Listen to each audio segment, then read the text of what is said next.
প্ৰিয় দৰ্শক, এই অনুষ্ঠানলৈ মই আপোনালোকক আদৰণি জনাইছোঁ। প্ৰতি বছৰে বান আহে, বান ছিগে, চপৰা চপৰে গৰা খহে। প্ৰতিবাৰে ভেটি মাটি উচন হয় সহস্ৰজনৰ। এজাক বৰষুণতে মহানগৰ হয় মহাসাগৰ। কেতিয়া ওৰ পৰিব এই সমস্যাৰ? যুগ যুগ ধৰি আমাক বহুত প্ৰতিশ্ৰুতি দিয়া হ'ল, কিন্তু সমস্যাৰ কোনো সমাধান নাই। অসমে খোজ বগাইছে বিজ্ঞানৰ জখলা, জহি খহি গৈছে পুৰাতাত্ত্বিক সম্পদ।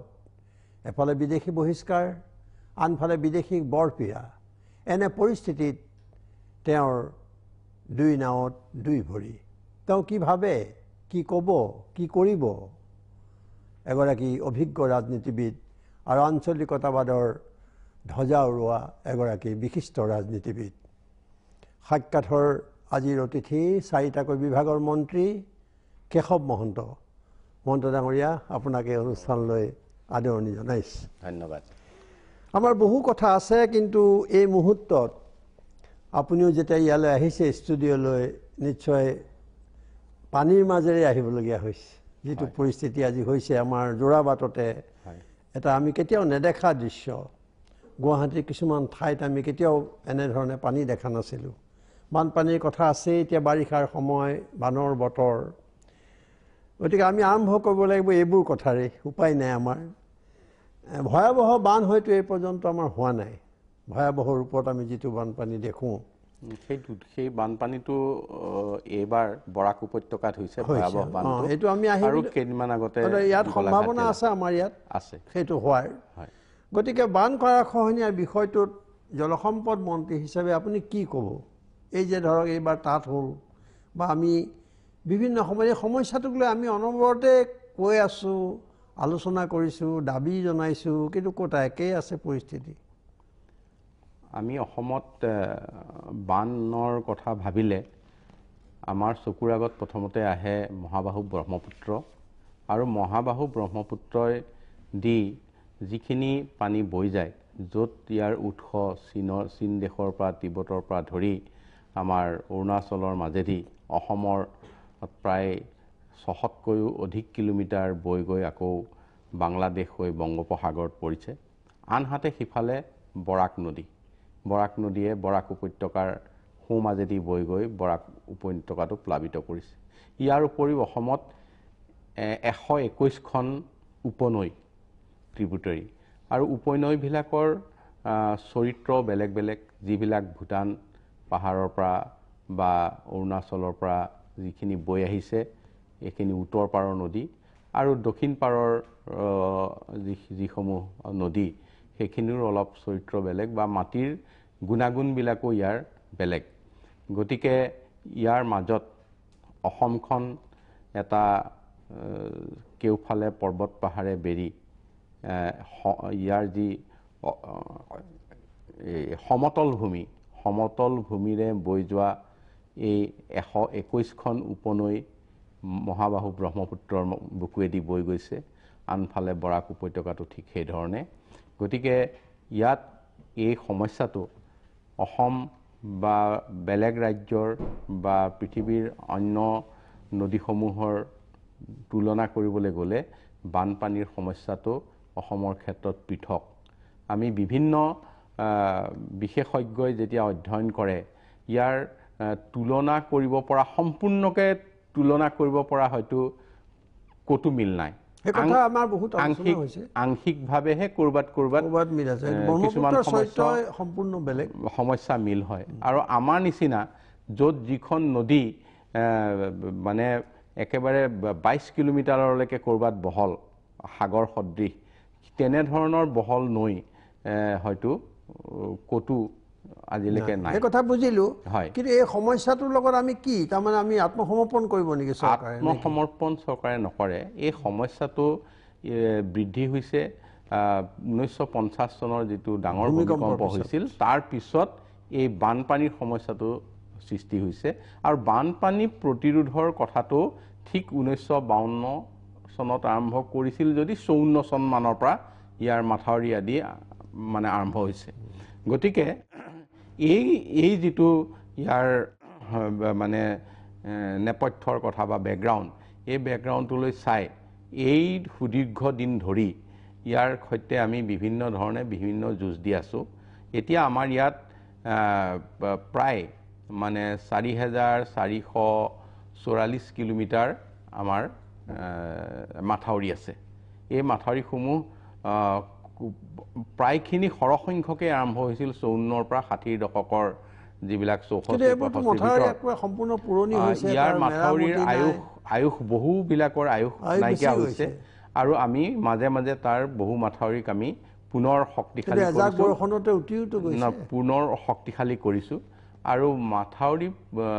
উটি যোৱা মানে কথাটো হয়তো মাথাউৰিটো উটি যোৱা নাই কিন্তু ইয়াৰ মাটিৰ গুণাগুণ যিটো মাথাউৰি নিৰ্মাণ কৰিবলৈ ক'ত নিৰ্মাণ কৰিছোঁ এসময়ত সেইফালে হয়তো নদী আছিল বালিয়া মাটিয়ে আছে নদীয়ে এৰি থৈ নদী বহু দূৰলৈ গুচি গ'ল ১-২ কিলোমিটাৰ তাতে মাথাউৰিটো হৈছে গতিকে তেনেধৰণৰ ঠাইত মাথাউৰিৰ অলপ ভাবুকি আহিছে কিন্তু আমাৰ যিখিনি দক্ষিণ পাৰৰ ট্ৰিবিউটৰী যিবিলাক উপনৈ তাত মাটিৰ গুণাগুণটো বেলেগ এইবিলাক মাটি অৱশ্যে এই মাথাউৰিবিলাক নিৰ্মাণত যিটো দুৰ্নীতিৰ কথা শুনা যায় ঠিকাদাৰৰ ভূমিকাৰ কথা শুনা যায় হয় আমোলা বিষয়াৰ যিবিলাক ভূমিকা ৰাজনীতিবিদৰ ভূমিকাৰ কথা শুনা যায় সেই বিষয়ে আপুনি কি ক'বলগীয়া একো নাই নেকি দুৰ্নীতিৰ কথা আমি শুনিছিলোঁ কিন্তু মই যেতিয়া দায়িত্বভাৰ লৈছোঁ তাৰ পিছৰ পৰা এনেকুৱা ক'তো অভিযোগ হোৱা নাই যে এটা স্কিম লৈছে সেই স্কিমটো কোনোবাই কাম নকৰাকৈ কোনোবাই কমাই কাম কৰি কোনোবাই তেনেধৰণে ইয়াত দুৰ্নীতি কৰি এই ধৰণে মই মোৰ দায়িত্ব লোৱাৰ পিছৰ পৰা হোৱা নাই কাৰণ মই আপোনাক এটাই কথা প্ৰথমতে কওঁ এতিয়া চাব মোৰ কাৰ্যালয়ৰ মুখত কোনো আপোনালোকে ঠিকাদাৰ মানুহ নেদেখে আৰু তেওঁলোক অহাৰ প্ৰয়োজন নাই মই দায়িত্ব লৈ বিধানসভাত প্ৰথমতে এটা কথা কৈ দিছিলোঁ ঠিকাদাৰৰ জৰিয়তে স্কিম এতিয়াৰ পৰা নাহিব আহিব বিধায়কৰ জৰিয়তে আৰু মই প্ৰত্যেকজন বিধায়কৰ ঘৰলৈ প্ৰতিজন এক্সিকিউটিভ ইঞ্জিনিয়াৰক পঠাইছিলোঁ তেখেতক লগত লৈ সজমিন তদন্ত কৰি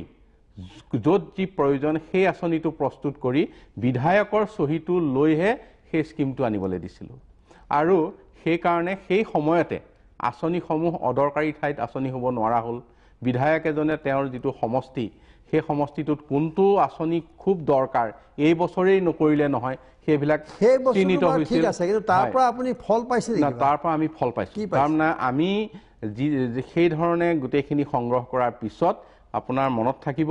যে আগতে মাথাউৰি কাম আৰম্ভ হৈছিল মাৰ্চত এপ্ৰিলত কিন্তু সেইবাৰ আমি ২ অক্টোবৰ তাৰিখে প্ৰতিজন বিধায়কৰ দ্বাৰা নিজৰ নিজৰ সমষ্টিত মাথাউৰিৰ কাম একেদিনাই ফলক মাৰি উদ্বোধন কৰাই দিছিলোঁ তাৰমানে অক্টোবৰ মাহত কাম আৰম্ভ হৈছে আৰু অক্টোবৰ মাহত কাম আৰম্ভ কৰি আমি মাৰ্চ মাহৰ ভিতৰত সেইবাৰ সম্পূৰ্ণ কৰিছিলোঁ তাৰ কাৰণে বহুত আগৰ পৰা ইয়াৰ প্ৰস্তুতি চলাব লাগে হয়তো অক্টোবৰত ৱৰ্ক অৰ্ডাৰ দিবৰ হ'লে আমি একেবাৰে মে মাহৰ পৰাই তাৰ আঁচনি লোৱা টেণ্ডাৰ কৰা গোটেই কামখিনি আৰম্ভ কৰিব লাগে তাৰ পিছত কিছু কাম থাকি যায় ধৰক এইবাৰ বাৰিষা জুন জুলাই মাহত কিবা এটা ভাগিল সেইটোৰ কাৰণে সেই আঁচনিখন লওঁতে হয়তো নৱেম্বৰ ডিচেম্বৰ পাই যায়গৈ গোটেইখিনি কাম আৰম্ভ কৰি লৈ তথাপিও আমি যোৱা বছৰ যিমান ঠাইত আমাৰ ভাগিছিল আমি টাৰ্গেট দিছিলোঁ যে ৩০ এপ্ৰিলৰ ভিতৰত সম্পূৰ্ণ মাথাউৰি হ'ব লাগিব ২৮ এপ্ৰিলৰ দিনাখন আমি সম্পূৰ্ণ মাথাউৰি য'তে ভাগিছে স্বাভাৱিকভাৱে কাম কৰি যোৱা যিখিনি ষ্ট্ৰেংথেনিং আছে অন্য কিবা আছে তাৰ কাম হয়তো অকণমান ইফাল সিফাল হ'ব পাৰে কিন্তু চিগা মাথাউৰি যিমান আছে আমি যিটো টাৰ্গেট দিছিলোঁ তাৰ দুদিন আগত জলসম্পদৰ ঠিকাদাৰসকলে আপোনাৰ বিৰুদ্ধে এই অভিযোগ আনিছে যে তেওঁলোকে যিবোৰ টকা পইচা পাব লগা আছিলে বিল পাব লগা আছিলে সেইবোৰ নোপোৱাৰ কাৰণে গুৰুতৰ সমস্যা হয় আপুনি এই বিষয়ে কোনো ধৰণৰ পদক্ষেপ লোৱা নাই নহয় এই পদক্ষেপটো মই আপোনাক খুব ভাঙি ক'বলৈ পাৰিম চমুকে ক'ব চমুকে ক'ম কিন্তু তাৰ আগতে এটা কথা মই কৈ লৈছোঁ যে আপোনালোকে কামৰ গুণাগুণৰ ক্ষেত্ৰত মই দায়িত্ব লোৱাৰ পিছত D6 চেয়াৰমেন কৰি প্ৰতিজন MLAক সদস্য কৰি এখন ভিজিলেন্স কমিটি প্ৰতিখন ডিষ্ট্ৰিক্টতে কৰি দিয়া হৈছে যিখন কমিটিয়ে যিকোনো সময়ত এই কাম পৰিদৰ্শন কৰিব আৰু তেওঁলোকে DCA চাৰ্টিফিকেট দিব তাৰ পিছত আমি বিল দিছোঁ এতিয়া সেইখিনিতে আমাৰ ক'ৰবাত যদি দুৰ্নীতি হোৱাৰ আশংকা আছিল সেই সময়ত এই দুৰ্নীতিটো ৰোধ হৈছে দ্বিতীয় কথা আপুনি যিটো কথা সুধিছে এই কথাটো চাওক দুই ধৰণে ক'ব লাগিব মই এক ধৰণে ক'ব লাগিব যোৱাবাৰ আমি প্ৰতিজন ডিচিক যিটো SDRFৰ পইচাৰে আমি হেৰি বনাইছোঁ তাৰ মাথাউৰিৰ কাৰণে আমি প্ৰতিজন ডিচিক অকল মোৰ অফিচৰ পৰা নহয় চিফ মিনিষ্টাৰৰ অফিচৰ পৰা ফোন কৰিছে তৎকালীনভাৱে বিল দিব লাগে আমাৰ টকা পইচা ৰেডি আছে দিয়াৰ কাৰণে তাৰ অৰ্থ আৰু এটা আমি যদি টকা পইচাটো খৰচ নকৰোঁ তেতিয়াহ'লে SDRFৰ পইচাটো নেক্সট ইয়াৰ আমি পোৱাত অসুবিধা হৈছে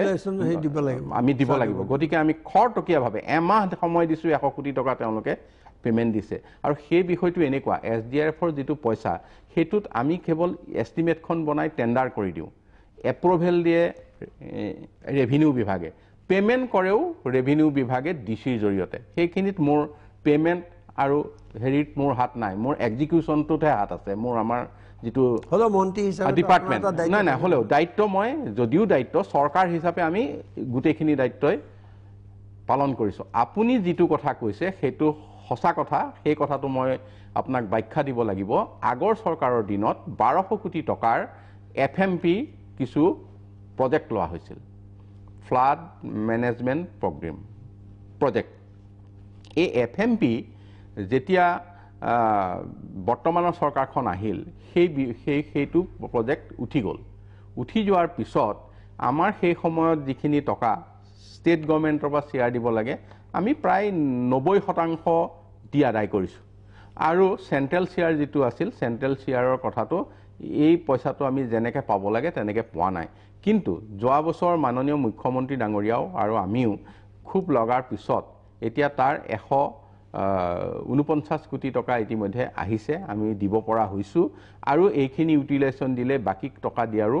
প্ৰতিশ্ৰুতি দিছে পইচা পাব এতিয়া সোনকালে পইচা পাব আপুনি এটা পইচা সোনকালেও পাব অলপ লাহে লাহে পাব কাৰণ প্ৰতিটো কামৰ এষ্টিমেট সেইটো বাৰু বেলেগ কথা ডিমাণ্ড দিব লাগিব এইটো কওকচোন আপুনি ইমানৰ পিছতো বহু ঠাই মথাউৰি পুনৰ নিৰ্মাণৰ কাম কিন্তু সম্পূৰ্ণ হোৱা নাই আপোনাৰ মাথাউৰি পুনৰ নিৰ্মাণৰ কাম যদি ক'ৰবাত সম্পূৰ্ণ হোৱা নাই কামটো বাকী আছে সেইটো FMPৰ কাম তাৰমানে তেওঁলোকে যেতিয়া ঠিকাদাৰে গম পালে যে আমাৰ পইচাটো অহাৰ আশাটো ক্ষীণ হৈছে তেতিয়া তেওঁলোকে কাম কৰিবলৈ ৰৈ গৈছে তাৰ পিছত আমি কি কৰিলোঁ আমাৰ চেণ্ট্ৰেল গভৰ্ণমেণ্টৰ ৱাটাৰ ৰিচোৰ্চৰ টীম আৰু আমাৰ ষ্টেট গভৰ্ণমেণ্টৰ টীম জইণ্ট ভিজিট কৰালোঁ প্ৰতিটো প্ৰজেক্টত তাত আমি ফাইনেল কৰিছোঁ যে যিখিনি কাম কৰিলে তাৰ পৰা আৰু কিমান কৰি দিব লাগিব যদি নকৰে আমি সেইখিনিতে কাটি পেলাই সেইটো শেষ কৰোঁ আৰু কেতিয়াবা এনেকুৱাও হৈছে যে এইটো 5-6 বছৰ 7 বছৰ হ'ল নদীয়ে গতি সলনি কৰি দিয়াৰ ফলত সেই কামটো হয়তো কৰিবলগীয়া নাই সেইটো স্কিম আমি বাদেই দি দিলোঁ এনেধৰণে গোটেইখিনি চৰ্ট আউট এতিয়া কৰা আমাৰ আৰু আপুনি এটা কথা কওকচোন বান গৰাখহনীয়াত এই পৰ্যন্ত কিমান লোক অঘৰী হ'ল আৰু চৰকাৰীভাৱে কিমানক পুনৰ সংস্থাপন দিয়া হ'ল সকলো তথ্যটো মই লৈ অহা নাই মানে এইটো তথ্য মোৰ বিভাগত নাথাকে এই তথ্য থাকে ৰাজহ বিভাগত আৰু কেতিয়াবা যেতিয়াই প্ৰয়োজন হয় বা বিধানসভাত সোধে মই আনি সংগ্ৰহ কৰি পেলাই ইয়াৰ উত্তৰটো দিওঁ কিন্তু লক্ষাধিক লোক ইয়াৰ পৰা হৈছে আৰু 4 লাখৰ অধিক হেক্টৰ মাটি আমাৰ বানপানীত এতিয়ালৈকে অতীতৰ পৰা এতিয়ালৈকে নদীৰ বুকুত গৈছে গৰাখহনীয়াত গৈছে মাথাউৰিত মানুহ এতিয়াও আছে এতিয়া খুব কম সংখ্যক আছে কিন্তু তেওঁলোকক সংস্থাপন কৰিবলৈ বৰ্তমান মুখ্যমন্ত্ৰী ডাঙৰীয়াই এটা বিশেষ পদক্ষেপ লৈছে উপায়ুক্তসকলক নিৰ্দেশ দিছে যে অতি সোনকালে খালি থকা মাটিত চৰকাৰী মাটিত তেওঁলোকক ইতিমধ্যে পুনৰ সংস্থাপন কৰিব লাগে আৰু বিশেষকৈ ধেমাজি বা লখিমপুৰ ফালে এইখিনি কাম ইতিমধ্যে আৰম্ভ হৈছে আচ্ছা বান অথবা গৰাখহনীয়াৰ প্ৰকৃত কাৰণবোৰ আপুনি কি ধৰণে বিশ্লেষণ কৰে মই এটা কথা কৈছোঁ যে আপুনি ধৰক দীৰ্ঘদিন বিৰোধী পক্ষতে আছিল হয় আপুনি ছাত্ৰ আন্দোলনৰ পৰা ধৰো যদি মাজৰ অলপ সময় বাদ দিলে তেতিয়াতো আপোনালোকে চৰকাৰক এই কথাটোতে সমালোচনা কৰি আছিলে যে বান সমস্যা সমাধান কৰিব নোৱাৰে গৰাখহনীয়াৰ সমস্যা সমাধান কৰিব নোৱাৰে পুনৰ সংস্থাপন কৰিব নোৱাৰে আৰু দুৰ্নীতি নানান অভিযোগ আপোনালোকে উত্থাপন কৰিছে আজি মন্ত্ৰী হৈ আপোনাৰ গোটেই ধাৰণাটো সলনি হৈছে নহয় মোৰ একেবাৰে ধাৰণা সলনি হোৱা নাই মই একে ঠাইতে আছোঁ মোৰ এতিয়াও কথা হ'ল কি যে এতিয়াও আমি চেণ্ট্ৰেল গভৰ্ণমেণ্টক কৈছোঁ যে বান সমস্যাটো ৰাষ্ট্ৰীয় সমস্যা হিচাপে দায়িত্ব ল'ব লাগে অসমে এখন ৰাজ্যই এই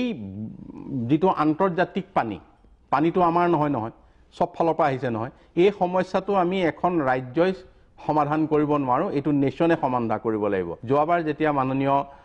প্ৰধানমন্ত্ৰী ডাঙৰীয়া অসমলৈ আহিছিল তেতিয়া তেখেতে 100 কোটি টকা দিছে এই স্থায়ী সমাধানৰ যেটো অধ্যয়ন ইতিমধ্যে মানে আমাৰ নীতি আয়োগৰ ভাইস চেয়াৰমেনৰ নেতৃত্বত এটা এখন মানে অধ্যয়ন কমিটি ঠিক কৰি দিছে আৰু 100 কোটি টকাৰে এই অধ্যয়ন স্থায়ী সমাধানৰ কাৰণে কৰিবৰ কাৰণে দিছে তাৰ কাম কিমান আগবাঢ়িছে তাৰ কাম আৰম্ভ হৈছে অধ্যয়ন আৰম্ভ হৈছে প্ৰাথমিক যিখিনি সভা সমিতি হ'ব লাগে সদস্য আছে নিশ্চয় হয় বিশেষজ্ঞ আছে আৰু বাহিৰৰে নেকি প্ৰতিখন ষ্টেটৰ চিফ সেক্ৰেটাৰী বিলাক আছে তাত মানে আমাৰ ইয়াৰ চৰকাৰী হিচাপে আমাৰ তেখেতসকলে সেই কমিটিখনে মানে ভাগে ভাগে কোনটো বিভাগ কোনটো বিষয়ত কোনে অধ্যয়ন কৰিব মানে তেখেতসকলে সেই এক্সপাৰ্টখিনি নিয়োগ কৰিব এতিয়া এটা কথা হৈছে যেতিয়া আগৰ মাথাউৰি ভাগে বা সিগে তেতিয়া আকৌ 2-3টা বান গলেও সেই মাথাউৰিটো সম্পূৰ্ণ নহয় কাৰণ মই দায়িত্ব লোৱাৰ পিছত মই 52 ঠাইত পুৰণা জাগাৰ মাথাউৰি আকৌ বন্ধ কৰিছো গতিকে এতিয়া এনেকুৱা কথা নাই যে আমি যোৱা বছৰ লখিমপুৰত যেতিয়া বগলীজানত হৈছিল তেতিয়া আমি এটা বান অহাৰ পৰা ইটো বান পোৱালৈকে নদীখন আমি খান্দি ডাইভাৰ্ট কৰি বানটো বন্ধ কৰি যোৱাবাৰ আমি বাৰিষাৰ ভিতৰত 5টা জায়গা ঠিক কৰি দিছো যাতে পিছৰ বানটোৱে আকৌ মানুহক অনিষ্ট কৰিব পৰা নাই গতিকে এতিয়া বহুত আগবাঢ়ি কামখিনি আৰম্ভ হৈছে আপোনালোকে আপুনি বুলি কোৱা নাই ধৰক বিজেপি ভিজন ডকুমেণ্টত হয় হঠাৎ মানে কৈ পেলোৱা হ'ল যে ব্ৰহ্মপুত্ৰ খনন হয় কিন্তু ব্ৰহ্মপুত্ৰ খনন ইমান এটা সহজ কথা নহয় অৱশ্যে ইয়াৰ আগৰ আলোচনাত আপুনি এই বিষয়ে এটা ক্লাৰিফিকেশ্যন দিছে ময়ো আছিলোঁ তাত আপুনিও আছিলে তথাপিও মই প্ৰসংগটো কৈছোঁ কেলে কোনোবা এটা বিশেষ চক্ৰই এই কামটো কৰা বুলি পিছত ওলাইছে যে বান হঠাৎ ব্ৰহ্মপুত্ৰৰ যিটো চৰিত্ৰ আপুনিও জানে তাক আৰু খনন কৰি পেলাই সমস্যা সমাধান কৰা ইমান সহজ কথা নহয় এটা ভাল অধ্যয়ন নোহোৱাকৈ বিজ্ঞানসন্মত অধ্যয়ন নোহোৱাকৈ এই কামটো কৰা হৈছিল এতিয়া এইকাৰণে আজি আকৌ এনেধৰণৰ কথা উঠিছে বান খনন কাৰ্য একো নহ'ল যিবোৰ প্ৰতিশ্ৰুতি দিয়া হৈছিলে একো নহ'লে গোটেই কথাটো বৰ পৰস্পৰ বিৰোধী কথা আপুনি আজি অলপমান স্পষ্ট কৰক মই আকৌ স্পষ্ট কৰি দিছোঁ ব্ৰহ্মপুত্ৰ খননৰ বিষয়টো আজিৰ দিনটোত অৱশ্যে আমাৰ নীতিন গাডকাৰী ডাঙৰীয়া ৱাটাৰ ৰিচোৰ্চৰ মন্ত্ৰী কিন্তু যেতিয়া আলোচনা হৈছিল তেতিয়া সাৰ্ফেচ ট্ৰান্সপৰ্টৰ আছিল তেখেতে PWD বা এইখিনি সেই সভাখনত ময়ো আছিলোঁ মাননীয় মুখ্যমন্ত্ৰী আছিল PWD মিনিষ্টাৰ আছিল ট্ৰান্সপৰ্ট মিনিষ্টাৰ আছিল তেতিয়া খনন কৰিবৰ কাৰণে তেখেতে ৱাটাৰ ট্ৰান্সপৰ্টৰ কাৰণে আৰু ব্ৰহ্মপুত্ৰ ৱাটাৰৱে 2 হিচাপে যেটো ডিক্লেয়াৰ হৈছে তাৰ কাৰণে তেখেতসকলে টকা পইচা আবণ্টন দিয়া প্ৰতিশ্ৰুতি দিছিল আৰু সেইমতে টকা পইচা ইতিমধ্যে আবণ্টন দিছে 400 কোটি টকা মই জনামতে হেতু ট্ৰান্সপৰ্ট বিভাগক দিছে আৰু তেখেতসকলে বৰাকত এবাৰ খনন আৰম্ভ কৰিছে আৰু এইবাৰ ব্ৰহ্মপুত্ৰত খনন তেখেতসকলে আৰম্ভ কৰিব সেইটোৰ উদ্দেশ্য এইটো যে ইয়াত যাতে জাহাজ চলিব পাৰে জাহাজ চলিব পৰা যেটো চেনেল হেতু কটাৰ লগে লগে কিছু আমাৰ ইয়াতো যাতে উপকৃত হয় আৰু আমাৰ বিভাগ জলসম্পদ বিভাগে এই কামটো এনেকে কৰিবলৈ লৈছো যে আমাৰ এটা কাৰেক্টিভ ড্ৰেজিং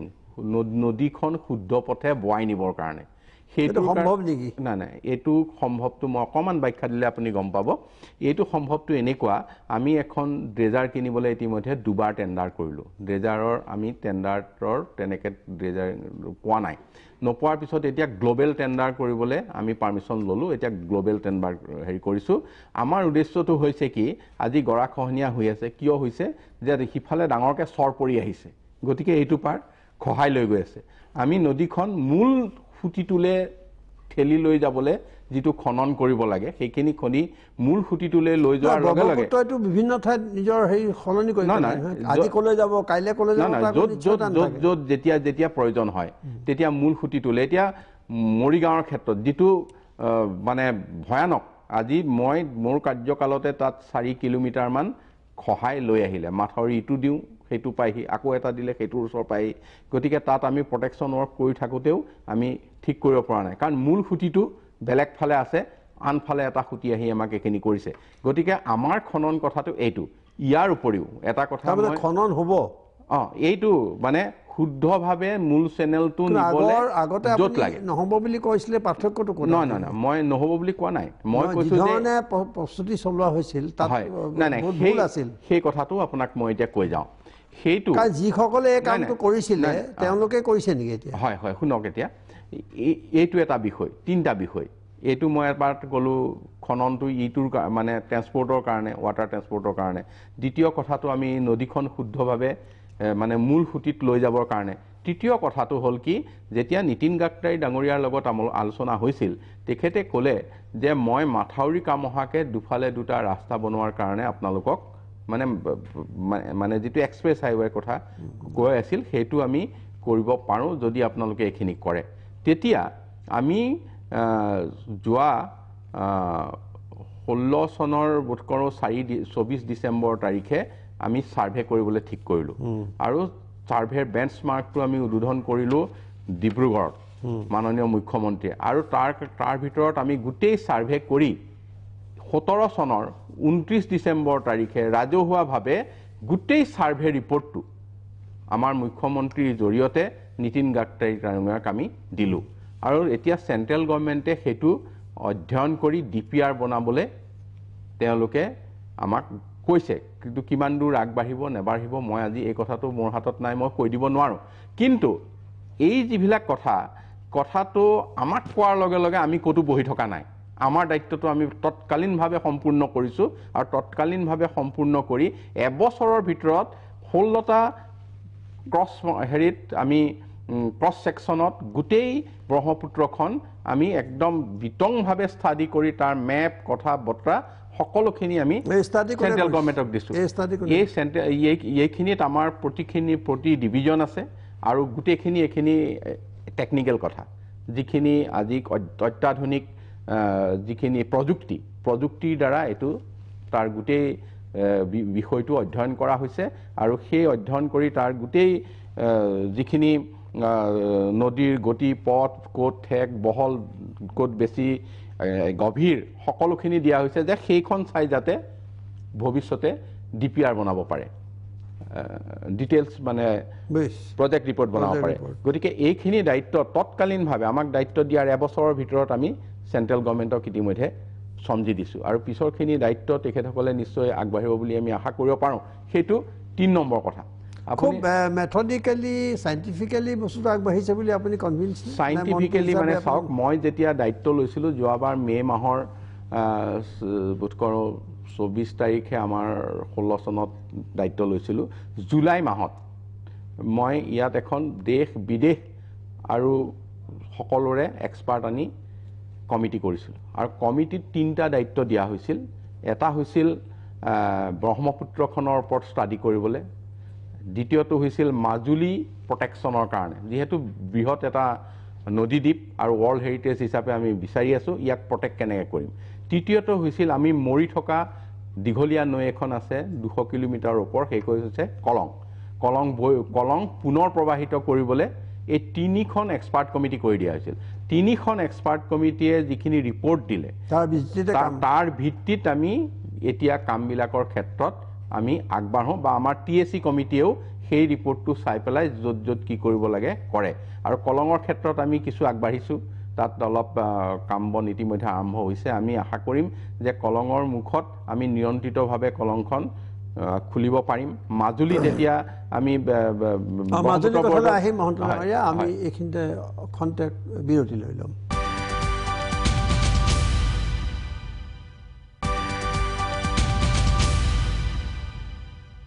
আমি পাতি আছিলোঁ বান খহনীয়াৰ কথা আপুনি উল্লেখ কৰিছে মাজুলীৰ কথা মাজুলীত আপোনালোকে চি প্লেনৰ পৰিকল্পনা কৰিছে আৰু অৰ্থাৎ আকাশী পথেৰে মাজুলী মানে যাত্ৰা সম্ভৱ হ'ব তাৰ দ্বাৰা নহয় জানো সেই কথাটো ঠিক মোৰ বিভাগৰ দ্বাৰা নহয় মাজুলী সেইটো মানে ৱাটাৰ টেক্সি বা চি প্লেন সেই কথাটো আমাৰ ট্ৰান্সপৰ্ট বিভাগৰ দ্বাৰা কিছু হৈ আছে আপোনালোকৰ মনত থাকিব চাগে ইনভেষ্টমেণ্ট আসাম যেতিয়া কৰিছিল সেই সময়ত ইয়াতে মানে এখন ডেমনষ্ট্ৰেশ্যন দিছিলে তেনেকুৱা যোগাযোগ হৈ আছে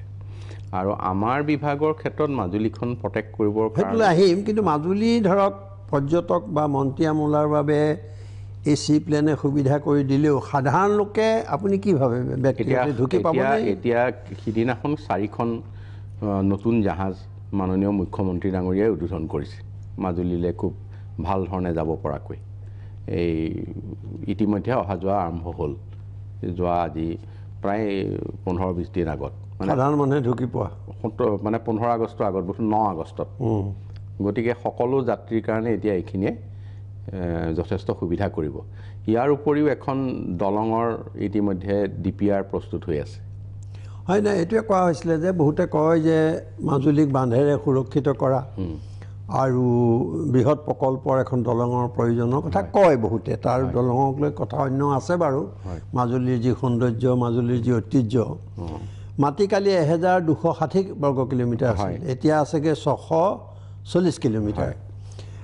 মাজুলী আধা অংশই নাই চাবলৈ গ'লে গতিকে মাজুলীৰ এতিয়া বাকীখিনি সুৰক্ষা কৰিবৰ কাৰণে এইবাৰ ব্ৰহ্মপুত্ৰ বৰ্ডৰ দ্বাৰা প্ৰায় 200 কোটিৰ অধিক টকাৰ কাম আৰম্ভ হৈছে যাতে তাত খহনীয়াটো নহয় ব্ৰহ্মপুত্ৰ বৰ্ডটো ভাঙি দিয়াৰ কথা আছিল কি হ'ল ব্ৰহ্মপুত্ৰ বৰ্ডখন আৰু তেখেতসকলে কেন্দ্ৰীয় চৰকাৰে কৈছে যে ইয়াক আৰু ইয়াৰ কিছু সংস্কাৰ কৰিব আৰু সংস্কাৰ কৰি ইয়াত অধিক ব্ৰহ্মপুত্ৰ বৰ্ডৰ কাহিনীটো অলেখ আমি শুনি আছোঁ ভাঙি দিয়াৰ কথা ওলাইছে বগা হাতীত পৰিণত হোৱা বুলি কৈছে টকা পইচাৰ লুণ্ঠনৰ কাহিনী অলেখ গতিকে আপুনি আচলতে কি কৰে ব্ৰহ্মপুত্ৰ বৰ্ডে মানুহে কিয় আশা কৰিব ব্ৰহ্মপুত্ৰ বৰ্ডখন এখন চেণ্ট্ৰেল গভৰ্ণমেণ্টৰ এজেঞ্চি গতিকে এতিয়া যেনেকৈ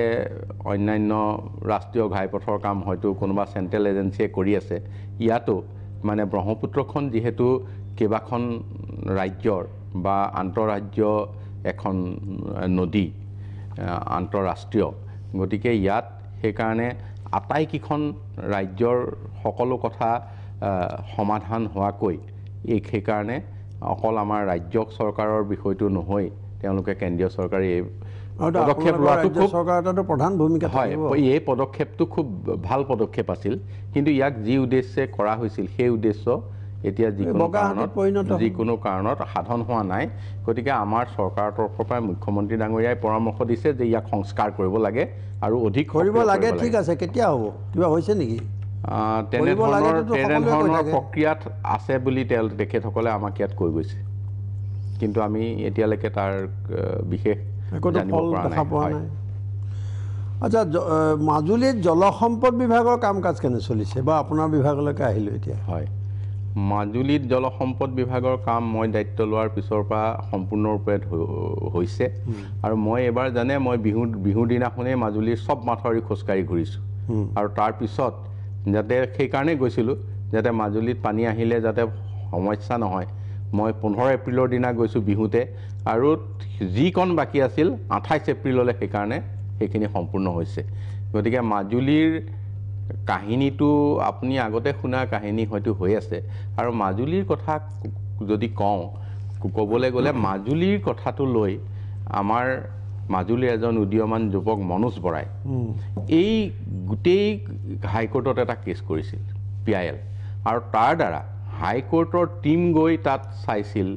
নিজে পৰ্যবেক্ষণ কৰিছিল মাজুলীৰ ওপৰত বহুখিনি ডিৰেকশ্যন দিছিল যাৰ কাৰণে এতিয়া ব্ৰহ্মপুত্ৰ বৰ্ডে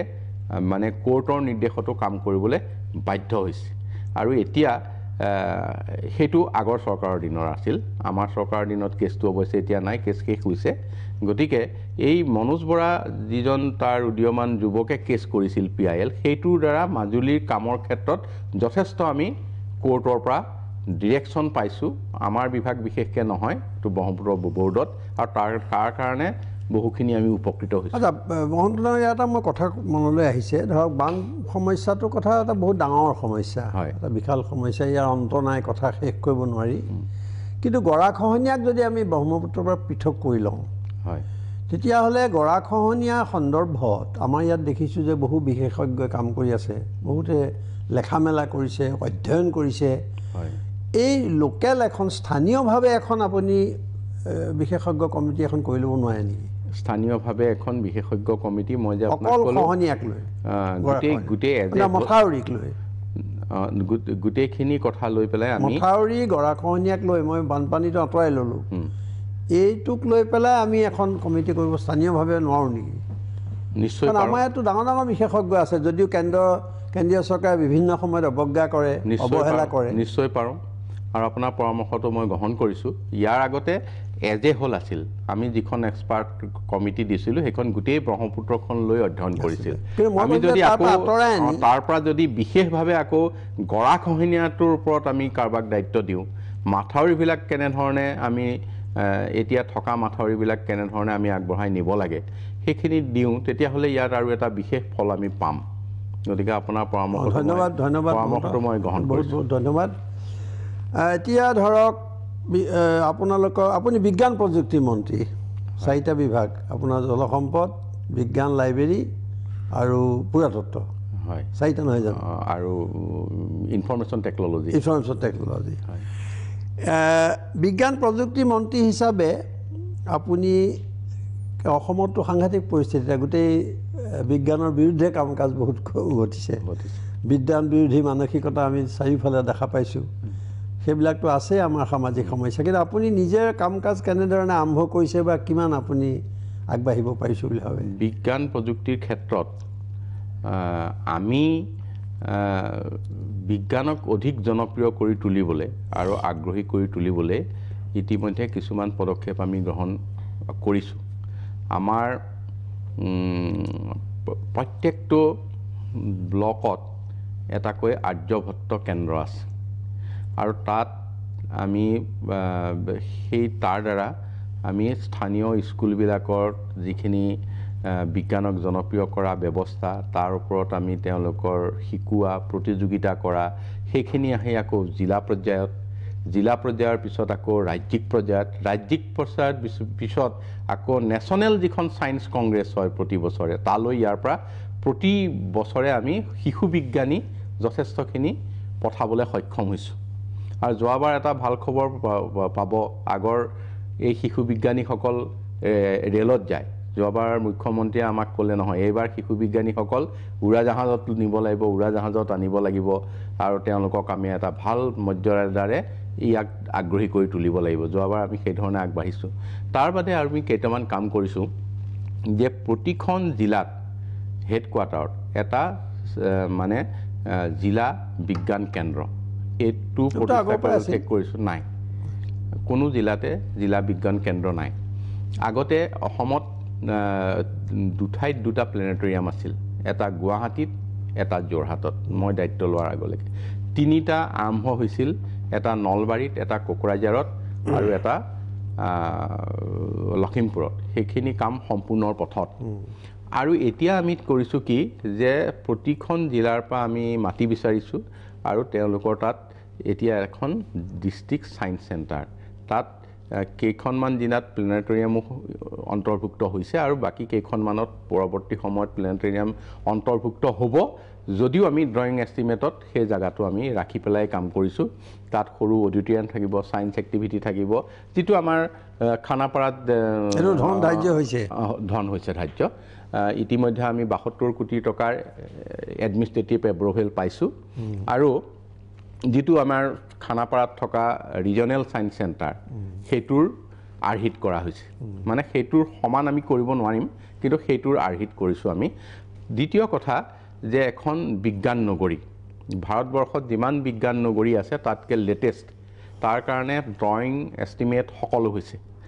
আৰু 110 কোটি টকা ইতিমধ্যে আমি চেংচন পাইছোঁ আৰু সোণাপুৰত এইখিনি কৰিবৰ কাৰণে আমি ইতিমধ্যে 100 বিঘা মাটিত বাউণ্ডেৰী ৱাল দিলোঁ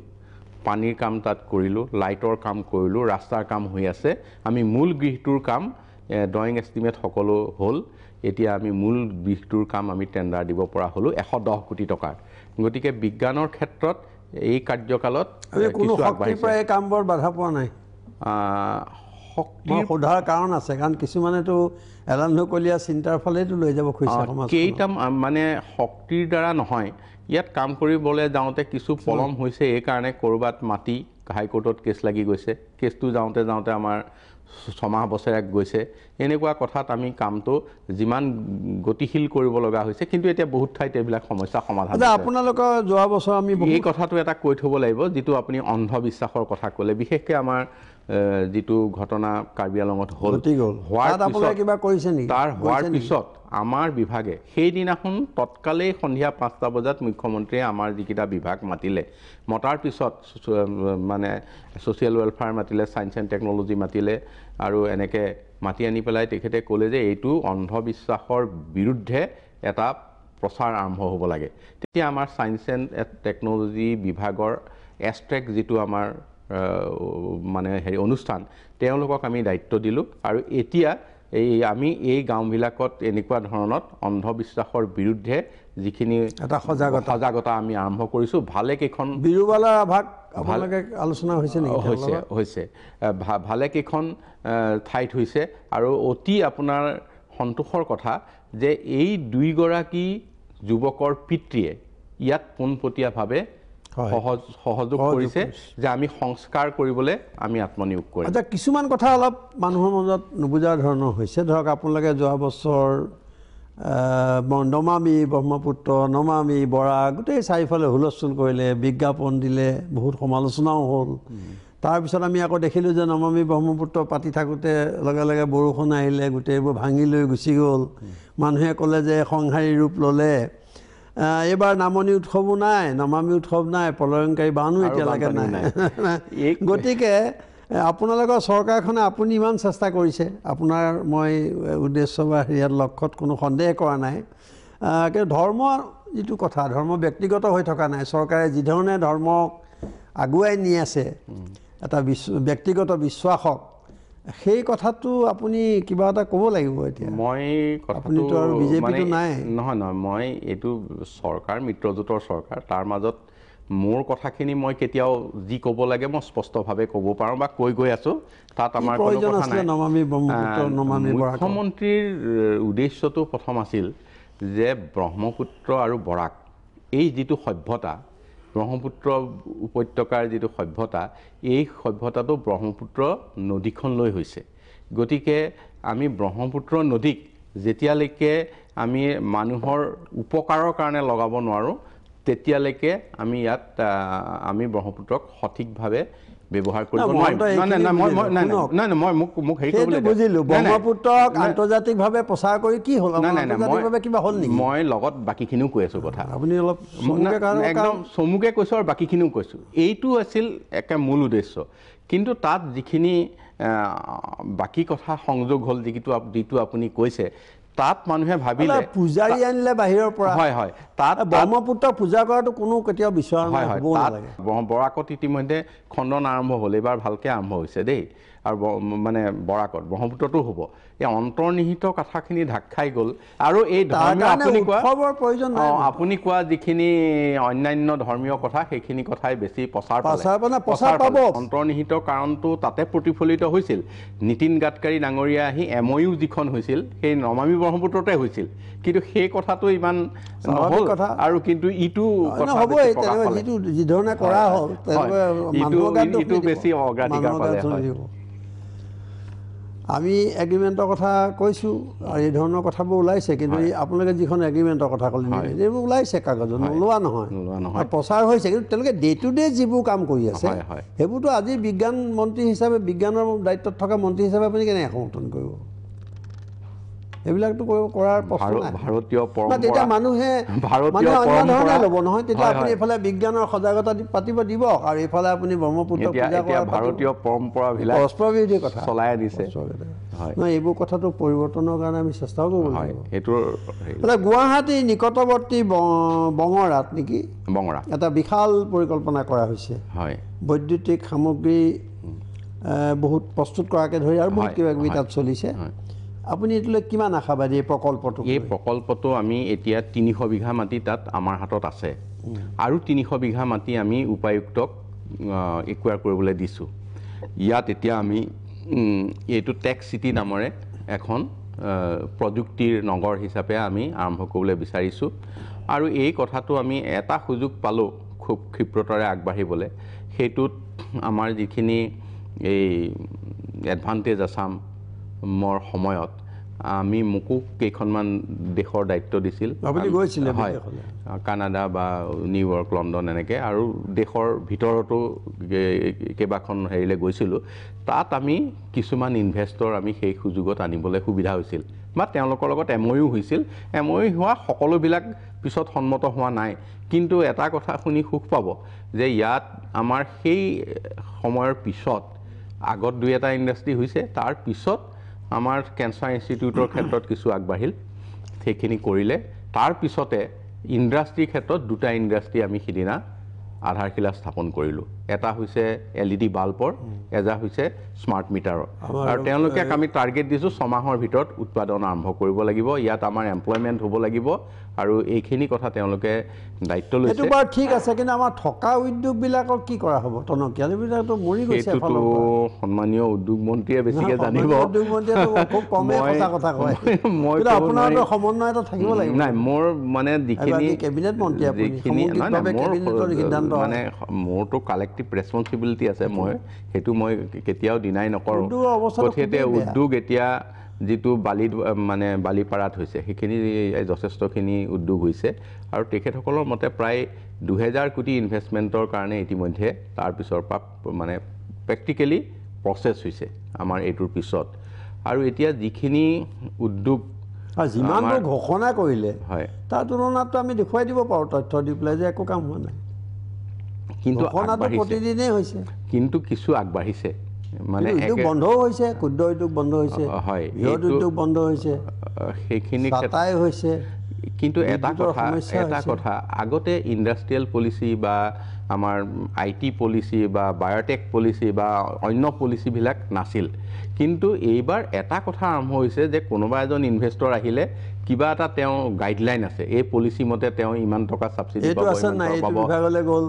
আৰু এটা বিভাগলৈ গ'ল মই আপোনালোকৰ নাম ক'ব পাৰোঁ যিবোৰ মানুহে ঘূৰি ঘূৰি ঘূৰি ভাগৰি পেলাই আকৌ উভতি গুচি গৈছে সেইটো মানে ওৱান উইণ্ডো বুলি যিটো কথা কৈ আছিলে চিষ্টেম কৰিছে আৰু সেই ক্ষেত্ৰত কিন্তু কিছু আপুনি ক'ৰবাত কিবা কথাত অন্য কথাটো কোনোবা হয়তো আগবাঢ়ি নাহিব পাৰে কিন্তু এতিয়া অহা সৰহ সংখ্যক বিমুখ হ'ব লগা হোৱা নাই ইয়াত অন্ততঃ এটা ৰাস্তা পাইছে যে এইফালে সোমালে কিবা এটা গৈ পায় আগতে তেনেকুৱা কোনো নীতি নোহোৱাৰ কাৰণে বিষয়টো এটা গ্লোবেল ইনভেষ্টমেণ্ট সামিটৰ চুক্তি মৰ্মে বিজ্ঞান প্ৰযুক্তি কাম কাজৰ কথা আপুনি কৈ আছে যিহেতু আপোনাৰ বিজ্ঞান প্ৰযুক্তি কাম কাজ কিমান ত্বৰান্বিত হৈছে গ্লোবেল মানে বিজ্ঞান প্ৰযুক্তি মোৰ বিভাগ দুটা এটা মানে মানে হেৰি ইনফৰমেশ্যন টেকনলজি এটা হৈছে সায়েন্স এণ্ড টেকনলজি ইনফৰমেশ্যন টেকনলজিত মই ক'লোঁ দুটা উদ্যোগ ইতিমধ্যে আমি আধাৰশিলা কৰিলোঁ আৰু সায়েন্স এণ্ড টেকনলজিৰ ক্ষেত্ৰত আমি যিটো বায়'টেক পাৰ্ক কৰিছোঁ বায়'টেক পাৰ্কৰ কামখিনিও বহুতখিনি আগবাঢ়িছে আৰু বায়'টেকনলজিৰ ক্ষেত্ৰত আমাৰ ভিয়েটনামৰ লগত এখন চুক্তি হৈছে গতিকে তেওঁলোকৰ প্ৰযুক্তি আমি পাবলৈ সক্ষম হ'ম আৰু তাতো কেইবাটাও উদ্যোগ আগবাঢ়ি আহিছে আৰু সেই উদ্যোগকেইটা আমি ক্ৰমান্বয়ে তাত মাটি দিবলৈ ইতিমধ্যে ঠিক কৰিছোঁ মাটি দিলে তেওঁলোকে কাম তাত আৰম্ভ কৰিব এডভান্টেজ যিটো আমাৰ ইয়াত হৈ গ'ল সামিট সেইটোৰ মতে কামবোৰ হৈছেনে এতিয়া নহয় মই এটাই কথা কৈছোঁ যে আগতে একো হোৱা নাছিল কিন্তু এতিয়া কিছু কাম হৈছে আগতে একেবাৰে নাই হোৱা বুলি আপুনি নহয় আগতে এনেকুৱা কোনো পলিচি নাছিল যে কোনোবাই আহি কিবা এটা কৰিব ইয়াত কিন্তু এতিয়া এই যে পলিচিবিলাক লোৱা হ'ল প্ৰত্যেকটো কথা ইণ্ডাষ্ট্ৰিয়েল পলিচিটো আগৰো এক ধৰণৰ আছিল ইণ্ডাষ্ট্ৰিয়েল পলিচি প্ৰমোশ্যন পলিচি আছিল চেণ্ট্ৰেল গভৰ্ণমেণ্ট ষ্টেট গভৰ্ণমেণ্ট মিলি এতিয়া ষ্টেট গভৰ্ণমেণ্টেই লৈছে সেইটো পলিচি গতিকে এতিয়া কোনোবা এজন আহিলে ইয়াত কাম কৰিবলৈ মানে এই যে আপোনালোকে এটা চমক সৃষ্টি কৰিলে খুব চমক সৃষ্টি কৰাত আপোনালোকৰ যথেষ্ট চৰকাৰখনৰ নাম হৈছে ইতিমধ্যে এই বৰাক ব্ৰহ্মপুত্ৰ ক'লোৱেই আকৌ এটা এই এডভান্টেজ এইবোৰৰ চমকৰ পিছত আমি এইটো দেখা নাই কিন্তু খুব এটা যিটো মানুহে ভাবিছিলে যে অসমৰ উদ্যোগী মানে এটা কথা আৰম্ভ হ'ল বিদেশী ইনভেষ্টৰ আহি পেলাই ইয়াত পালে যিবিলাক আগতে অহা নাছিল আৰু এইটো যেতিয়া প্ৰধানমন্ত্ৰী পৰ্যায়ত ইয়াত কামটো হ'ল ইয়াৰ গুৰুত্বটো আৰু বাঢ়িল গতিকে এইটো এটা খুব শুভ আৰম্ভ বুলি ভাবিছোঁ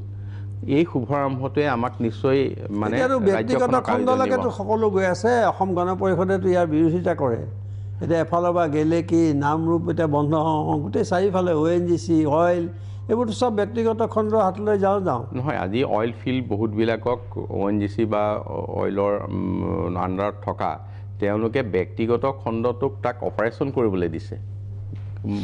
মহন্ত আমাৰ এইটো এটা বৰ জটিল বিষয় হ'ব আপোনাক মই সেইটো সুধি পেলাই অসুবিধাত নেপেলাওঁ আমি খন্তেক পিছত অলপ বিৰতিৰ পিছত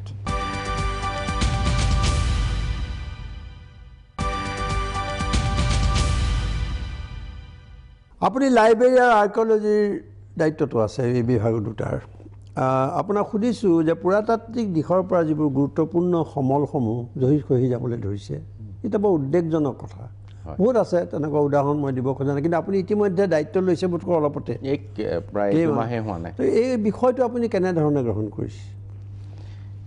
আমাৰ অসমতো যথেষ্ট গুৰুত্বপূৰ্ণ এই বিষয়টো তাৰমানে অসমীয়াৰ এইটো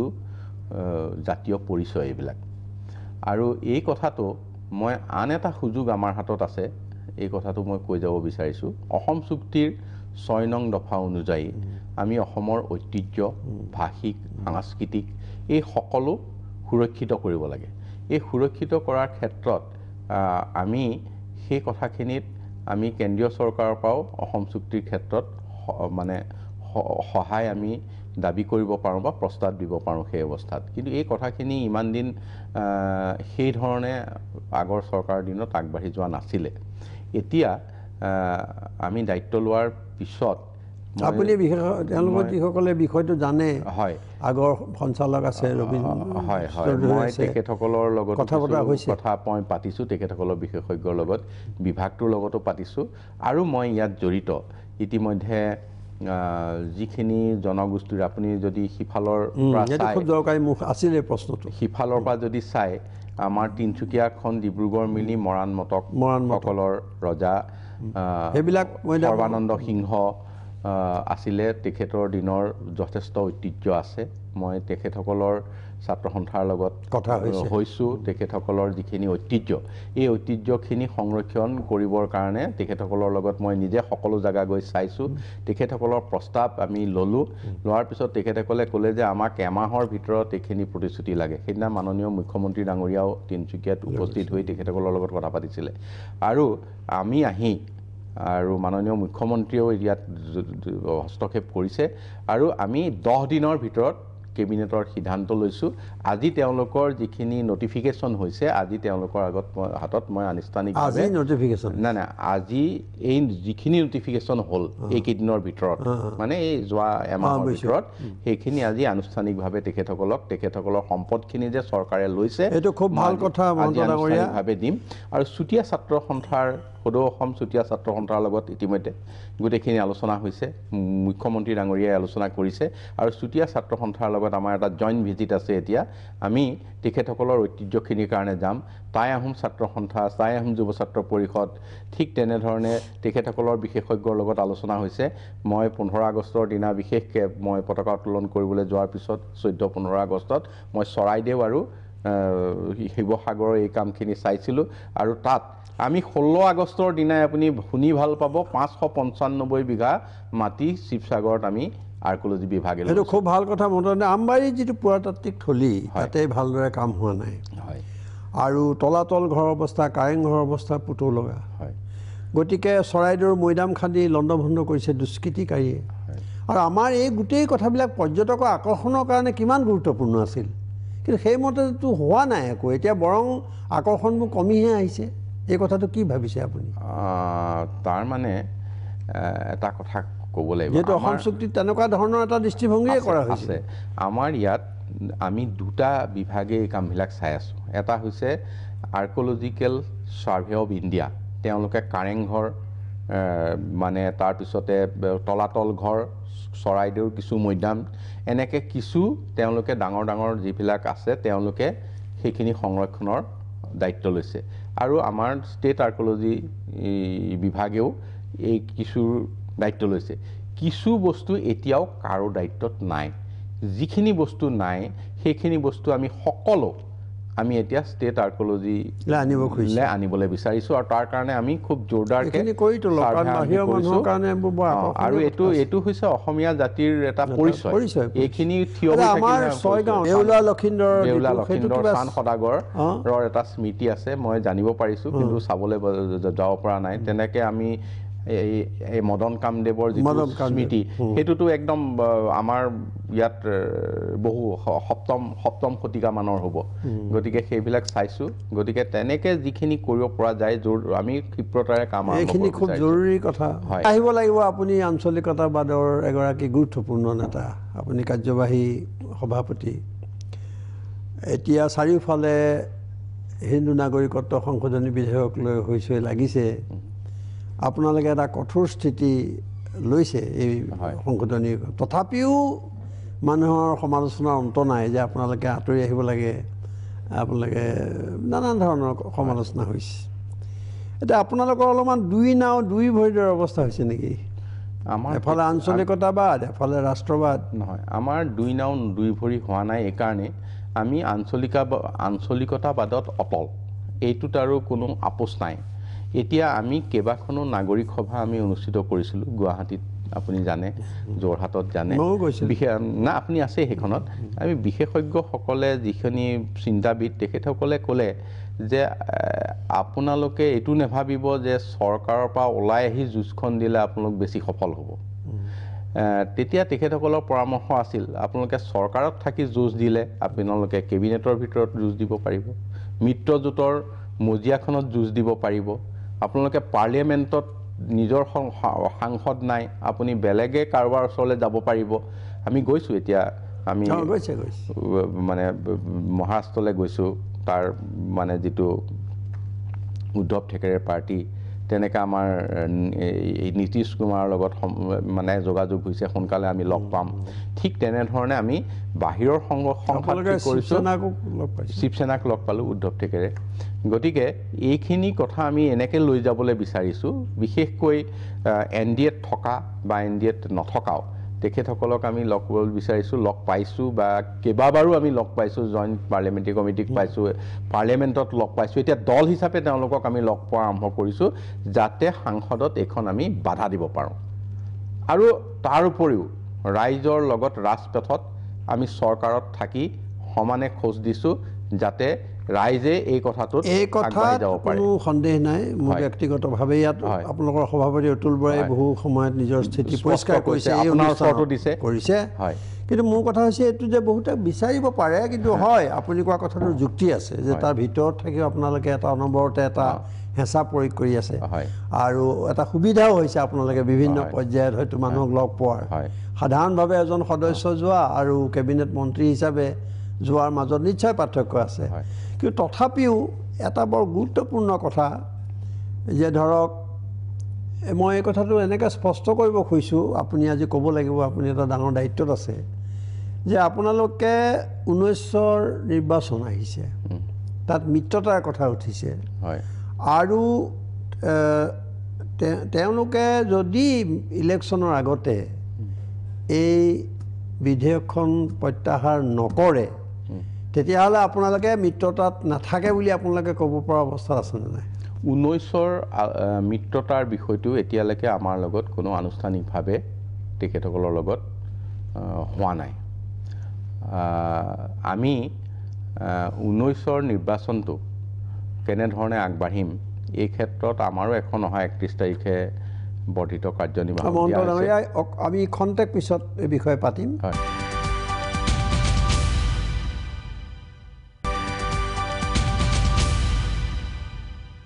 ইয়াৰ বিজেপি নেতাসকলে যদিও বা মিত্ৰজোঁটৰ অংশীদাৰ হিচাপে আপোনালোকৰ বিৰোধিতা কৰিলে বহুতে ক'লে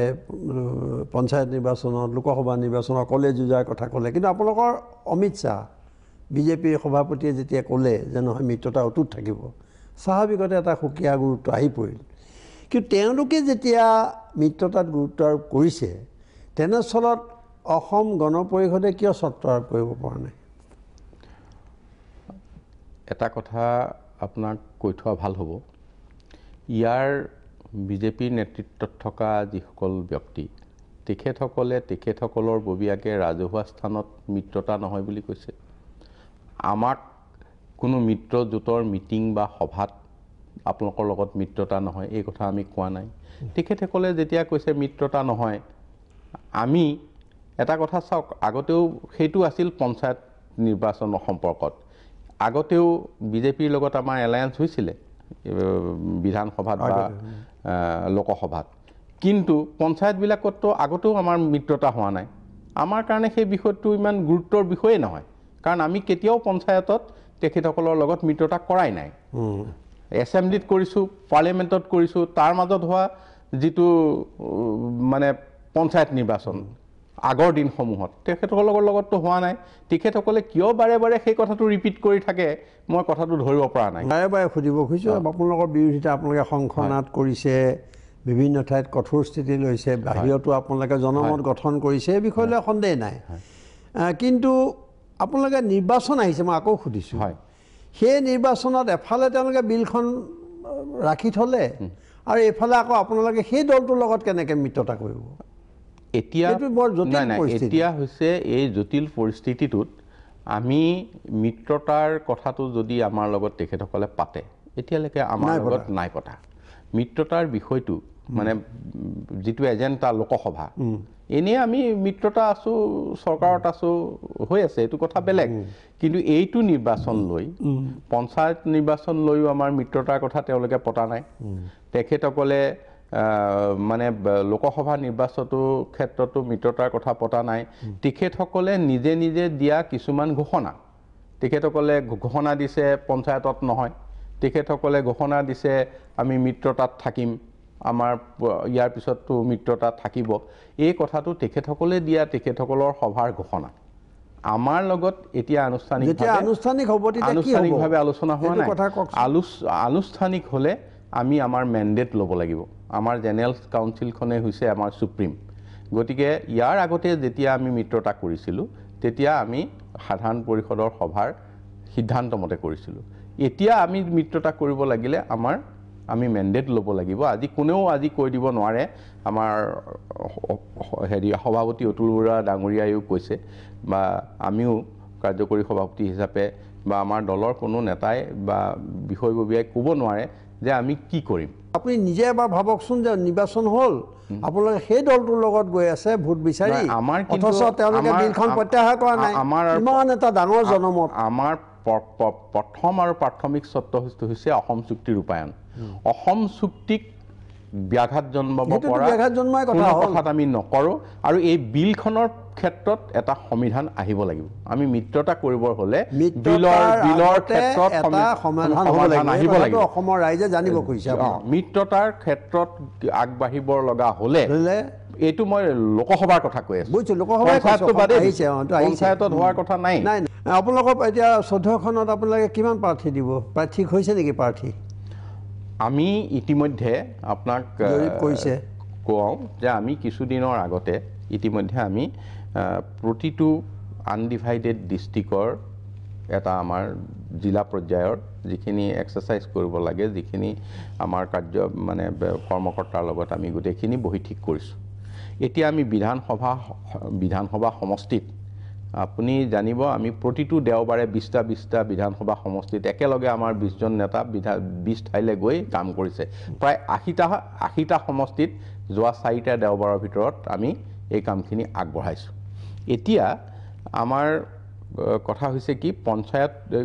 এই আমাৰ লোকসভা নিৰ্বাচনৰ কাৰণে আমি ইতিমধ্যে এই যিটো প্ৰস্তুতি আমি ভাল ধৰণে আৰম্ভ কৰিছোঁ, আৰু আমাৰ যথেষ্ট ৰাইজৰ সমৰ্থন পাইছোঁ, সঁহাৰি পাইছোঁ। সংখ্যালঘু অঞ্চলত বহু সংখ্যালঘু নেতাই দলটোত আমি তেওঁলোকেতো বিজেপিৰ নাম নুশুনে, নিশ্চয় আপোনালোকক কৈছে বিজেপি লগ এৰক। নহয়, সেই কথাটো কোনেও চৰ্ত দি পেলাই আমাৰ দলত জইন কৰা নাই। তেখেতসকলৰ হয়তো এক্সপেক্টেশ্যনটো তেনেকুৱা থাকিব পাৰে। তেখেতসকলৰ কথা হ'ল কি, আজি অসমত আঞ্চলিক দলটোৰ যথেষ্টখিনি প্ৰাসংগিকতা আছে। আঞ্চলিক দলে যিহেতু অসমৰ মূল অসমবাসী খিলঞ্জীয়া লোকক নিৰাপত্তা দিব পাৰিব বুলি আশা কৰিছে সেইকাৰণে তেখেতসকলৰ যোগদান কৰিব বিচাৰিছে আৰু বিশেষকৈ অসম গণ পৰিষদ দলৰ দুটা চৰকাৰৰ দিনত সংখ্যালঘু সম্প্ৰদায়ৰ ক্ষেত্ৰত কোনো ধৰণৰ অনিষ্ট হোৱা নাছিল আৰু আপোনাৰ ভাতৃ মণিমাধৱ মহন্তক অগপলৈ আনি কলিয়াবৰ লোকসভাত খেলাব খোজা হৈছে নেকি টিকেট দিয়া তেনে বিষয়টো মোৰ লগত কোনেও আলোচনা কৰা নাই ওলাইছিল মই পোৱা নাই আৰু মই তেনেধৰণে মোক এতিয়া এনে ভাতৃ আপোনাৰ ৰাজনীতিৰ প্ৰতি হেৰি নেকি অলপ ইচ্ছুক নেকি তেওঁতো এতিয়া সদৌ অসম ছাত্ৰ সন্থাৰ উপসভাপতি হৈ আছে গতিকে ছাত্ৰ সন্থাৰ মজিয়াত থাকি নিশ্চয় ৰাজনীতি কথা কোৱাটো তেখেতসকলৰ বাবে অপৰাধ হ'ব তুলনামূলকভাৱে বহু ৰাজনীতিতকৈ আপোনাৰ ইমেজ যথেষ্ট ভাল এগৰাকী ভদ্ৰলোক হিচাপে আপোনাৰ এটা পৰিচয় আছে আপোনাৰ অভিজ্ঞতাও বহুত কিন্তু দুই এক অভিযোগো নথকা নহয় যে বন্ধ বান মেৰামতিৰ কথাত অলপ বিতৰ্ক হৈছিল যে আপুনি ভাতৃক কিছু সুবিধা কৰি দিয়াৰ কথা উঠিছিল অভিযোগ উঠিছিল আৰু সেই বান্ধৰ অৱস্থা মানে তথ্যবিবশ্য কি ক'ব আপুনি এই প্ৰশ্নটোৰ উত্তৰলৈ আহিম খন্তেক পিছত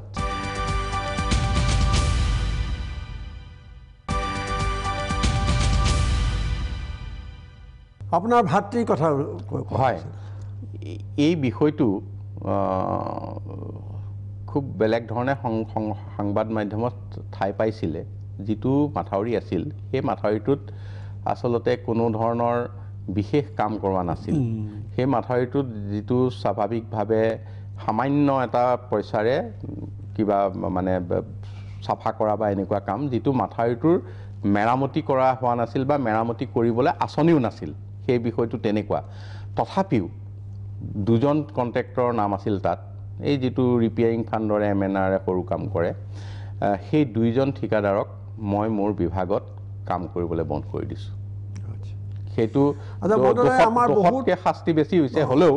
দুইজন ঠিকাদাৰক মই কাম কৰিবলৈ আমাৰ বহুত প্ৰসংগ আহিছে কিন্তু আমাৰ সময়ে আমাক অলপ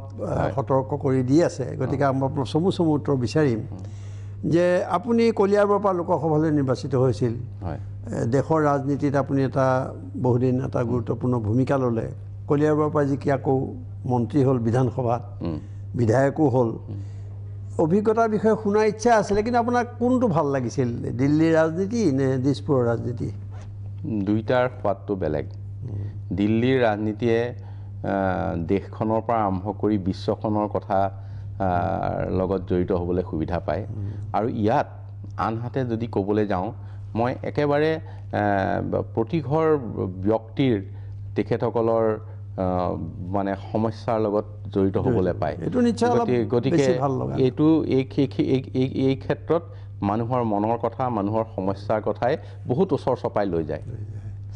তো এইবাৰো আপুনি নিশ্চয় জয় হ'ব যিহেতু মানুহৰ লগত আপোনাৰ এই সম্পৰ্ক আচ্ছা আপোনাক এটা কথা সুধিব খুজিছোঁ আমাৰ অলপ বিষয়টো গুৰুত্বপূৰ্ণ যে আঞ্চলিকতাবাদৰ এটা প্ৰাসংগিকতা বাঢ়িছে বহুতে যদিও ইয়াৰ গুৰুত্বহীন কৰিব খুজিছে আমি এটা দেখিলোঁ যে দাক্ষিণাত্যত যি আঞ্চলিকতাবাদৰ প্ৰভুত্ব তেনে এটা প্ৰভুত্ব আমি অগপই ইয়াত সৃষ্টি কৰিব নোৱাৰিলে বহু কাৰণ আছে আমিও কৈছোঁ বহু সময়ত কিন্তু নোৱাৰাৰ প্ৰধান কাৰণ দুটা কি আজি আঞ্চলিকতাবাদে আমি এতিয়া ধৰক বিজেপিৰ পিছে গৈহে কৰিব লগা হৈছে তাততো তেওঁলোকৰ ওচৰলৈ যায় তেওঁলোকে দৌৰি যাব লগা হয় কোনো এজন প্ৰধানমন্ত্ৰী নাই যি দাক্ষিণাত্যৰ মুখ্যমন্ত্ৰীসকলৰ ওচৰলৈ দৌৰি যাবলগীয়া নহয় ইয়াৰ কাৰণে আমাৰ আত্মসমালোচনা আৰু আত্মশুদ্ধিৰ প্ৰয়োজন আছে বুলি মই ভাবিছোঁ কাৰণ অসম গণ পৰিষদ দলটো কেতিয়াও ৰাইজে অগ্ৰাহ্য কৰিব তেনেকুৱা কথা নাছিল কিন্তু হয়তো আমাৰ নিজৰ সময় লোৱা স্থিতিয়ে ৰাইজে চকুৰ আগত হয়তো সিদ্ধান্ত ল'বলৈ মাজে মাজে অসুবিধা পাইছে নিশ্চয় আপোনালোকে বিষয়টো ভালদৰে চালি যাই চাব আৰু শেষত যি বাংলাদেশী যাব বুলি মানুহে বিজেপিক ভোট দিছিল তেওঁলোকৰ দিনতে আকৌ এই দুবছৰ নহওঁতে বাংলাদেশী আহিব বুলিহে এতিয়া ধাৰণা হৈছে মানুহৰ এতিয়া আমাৰ এনআৰচিৰ পিছতো আমি দেখিছোঁ যে পৰিস্থিতি জটিল কৰি পেলাইছে ৰাজনৈতিক শক্তিবিলাকে এতিয়া আপুনি কি কয় আমাৰ বাংলাদেশী সঁচাকৈ যাব নে আহিব বাংলাদেশী যোৱাৰ ক্ষেত্ৰত জাতি ধৰ্ম নিৰ্বিশেষে অসম গণ পৰিষদ দল বদ্ধপৰিকৰ তাৰ কাৰণে শেষ মুহূৰ্তলৈকে যুঁজ দি যাব যিকোনো সময়ত মন্ত্ৰিত্ব এৰিবলৈ প্ৰস্তুত মই মন্ত্ৰিত্বৰ কোৱাৰ্টাৰলৈকে যোৱা নাই মই এমএলএ কোৱাৰ্টাৰতে আছোঁ মোৰ ডাঙৰ ইংগিত দিলে মোৰ কোনো অসুবিধা নাই মই আগৰ যিটো এমএলএ কথা সেইটোতে আছোঁ আজি আপোনাৰ ব্যস্ততাৰ মাজত আজি আপুনি যথেষ্ট